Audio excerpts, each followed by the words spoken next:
السلام علیکم ناظرین، آج میں آپ کو اس ویڈیو میں فطرانہ کے متعلق مسائل بتانا چاہتا ہوں۔ پہلی بات تو یہ ہے کہ جو صدقۃ الفطر ہے یعنی فطرانہ ہے، یہ فرض ہے، ہر مسلمان پر فرض ہے، چاہے کوئی چھوٹا ہے، بڑا ہے، مرد ہے یا عورت ہے، غلام ہے یا آزاد ہے، یہ سب پر فرض ہے صدقۃ الفطر۔ اور صدقۃ الفطر اس کے دو مقصد ہیں۔ پہلا مقصد تو یہ ہے کہ روزے کی حالت میں سرزد ہونے والے گناہوں کا یہ کفارہ بن جاتا ہے، یعنی روزے کی حالت میں جو گناہ سرزد ہو جاتے ہیں وہ صدقۃ الفطر ادا کرنے سے وہ روزے گناہوں سے پاک ہو جاتے ہیں۔ اور دوسرا جو مقصد ہے وہ یہ ہے کہ صدقۃ الفطر ادا کرنا، اس کا مقصد جو بنیادی مقصد یہ ہے تُحْفَۃٌ لِّلْمَسَاکِین، یہ مساکین کے لیے، غرباء کے لیے کھانے کا انتظام کیا گیا ہے، یعنی ان کے لیے کھانے کا بندوبست ہے۔ تو ان دونوں مقصد اور مطالب کو مد نظر رکھتے ہوئے صدقۃ الفطر ادا کیا کریں۔ اور یہ صدقۃ الفطر کب دینا چاہیے؟ تو بھائیو، صدقۃ الفطر نماز عید سے پہلے ادا کر دینا چاہیے۔ اور صدقۃ الفطر کن لوگوں کو دینا چاہیے؟ صدقۃ الفطر ان لوگوں کو ہی دینا چاہیے جو لوگ زکوٰۃ کے مستحق ہیں، جن پر زکوٰۃ لاگو ہے، انہی کو ہی صدقۃ الفطر ادا کرنا چاہیے، ان کو ہی دینا چاہیے۔ حدیث پاک میں ہے، حضرت ابن عباس رضی اللہ تعالی عنہ روایت کرتے ہیں کہ آپ صلی اللہ علیہ وآلہ وسلم نے ارشاد فرمایا، روزے دار کو بےہودگی اور فحش باتوں سے پاک کرنے کے لیے نیز محتاجوں کے لیے کھانے کا انتظام کرنے کے لیے یہ صدقۃ الفطر فرض ہے۔ اور ایک اور حدیث میں ارشاد پاک ہے کہ جس نے صدقۃ الفطر نماز عید سے پہلے ادا کیا اس کا صدقۃ الفطر ادا ہو گیا، اور جس نے عید کی نماز کے بعد ادا کیا اس کا صدقۃ الفطر تو ادا نہیں ہوگا بلکہ عام صدقہ شمار ہوگا، وہ صدقۃ الفطر نہیں شمار ہو سکتا۔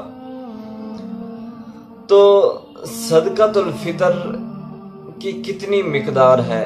یہ بہت لوگ سوال کرتے ہیں کہ صدقۃ الفطر کتنا دینا چاہیے، اس کی مقدار کیا ہے، کتنے کلو گندم ہے، کتنے کلو جو ہے، یا کتنے کلو کوئی جنس دینی چاہیے۔ تو یہ بات تو کلیئر ہے کہ حدیث پاک میں ہے کہ 1 سا صدقۃ الفطر فرض ہے۔ 1 سا جو عرب ممالک کا پیمانہ ہے، وہ ہمارے ہاں 3.25 سیر یا 2.5 کلو گرام ہمارے ہاں وزن بنتا ہے۔ مطلب جو ہمارے ہاں وزن تولا جاتا ہے، وزن کیا جاتا ہے، وہ ہے 2.5 کلو گرام۔ 2.5 کلو گرام ہم 1 سا ہم صدقۃ الفطر نکالیں گے۔ اور صدقۃ الفطر ہر مسلمان پر فرض ہے، غلام ہے یا آزاد، مرد ہے یا عورت، چھوٹا ہے یا بڑا، روزے دار ہے یا غیر روزے دار ہے، صاحب نصاب ہے یا صاحب نصاب نہیں ہے، سب پر یہ صدقۃ الفطر فرض ہے۔ اس لیے تمام افراد کی طرف سے صدقۃ الفطر ادا کر دینا چاہیے۔ حدیث پاک میں ہے، حضرت ابن عمر رضی اللہ تعالی عنہ سے روایت ہے کہ آپ صلی اللہ علیہ وسلم نے رمضان کا صدقہ فطر 1 سا کھجور یا 1 سا جو غلام، آزاد، مرد و عورت، چھوٹے بڑے ہر مسلمان پر فرض کیا ہے۔ یہ بخاری مسلم میں روایت موجود ہے۔ 1 سا سے مراد 2.5 کلو گرام۔ اور رہی بات یہ 2.5 کلو گرام یا 1 سا، جو ہم 1 سا صدقۃ الفطر ادا کریں گے وہ کس چیز کا ہونا چاہیے؟ صدقۃ الفطر ادا کس چیز کا کرنا چاہیے؟ تو بہتر تو یہ ہے کہ صدقۃ الفطر غلہ کی صورت میں ادا کرنا چاہیے۔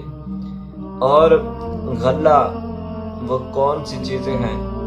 گیہوں ہے یعنی گندم، چاول ہے، جو ہے، منقع ہے، کھجور ہے، پنیر ہے، اور جو چیز یہاں علاقہ میں زیر استعمال بطور غذا استعمال ہو رہی ہے، بہتر ہے اسی سے ہی صدقۃ الفطر ادا کیا جائے۔ حضرت ابو سعید رضی اللہ تعالی عنہ فرماتے ہیں کہ ہم صدقہ فطر 1 سا غلہ یا 1 سا جو یا 1 سا کھجور یا 1 سا پنیر یا 1 سا منقع دیا کرتے تھے۔ یہ بخاری مسلم میں روایت موجود ہے۔ صدقہ فطر ادا کرنے کا وقت آخری روزہ افطار کرنے کے بعد شروع ہوتا ہے اور نماز عید سے پہلے ادا کیا جانا چاہیے۔ اور کوئی بندہ 1-2 دن پہلے ادا کرنا چاہتا ہے تو وہ بھی ادا کر سکتا ہے، اس میں کوئی ممانعت نہیں، اجازت ہے۔ اور صدقہ فطر گھر کے سرپرست کو گھر کے تمام افراد، بیوی، بچے اور ملازموں سمیت تمام کی طرف سے صدقۃ الفطر ادا کرنا چاہیے۔ یہ گھر کے سرپرست پر حق ہے، فرض ہے۔ حدیث پاک میں ہے کہ حضرت نافع رضی اللہ تعالی عنہ سے روایت ہے کہ ابن عمر رضی اللہ تعالی عنہ گھر کے چھوٹے بڑے تمام افراد کی طرف سے صدقہ فطر دیتے تھے، حتیٰ کہ میرے بیٹوں کی طرف سے بھی دیتے تھے، اور ابن عمر ان لوگوں کو دیتے تھے جو قبول کرتے اور عید سے 1 یا 2 دن پہلے دیا کرتے تھے۔ تو اس سے معلوم ہوتا ہے کہ جو گھر کا سربراہ ہے، جو گھر کا سرپرست ہے، اس کو چاہیے کہ تمام اپنے گھر کے افراد کی طرف سے، ملازموں سمیت تمام کی طرف سے صدقۃ الفطر ادا کرنا چاہیے، اور 1-2 دن پہلے بھی ادا کر سکتا ہے، اس میں کوئی ممانعت نہیں، لیکن نماز عید سے پہلے ادا کرنا ضروری ہے۔ تو اللہ تعالیٰ سے دعا ہے جو کچھ ہم نے سنا یا جو سنایا، اللہ اس پر عمل کرنے کی توفیق عطا فرمائے۔ اجازت چاہتے ہیں اگلی ویڈیو کے آنے تک۔ اللہ ہم سب کا حامی و ناصر ہو۔ والسلام۔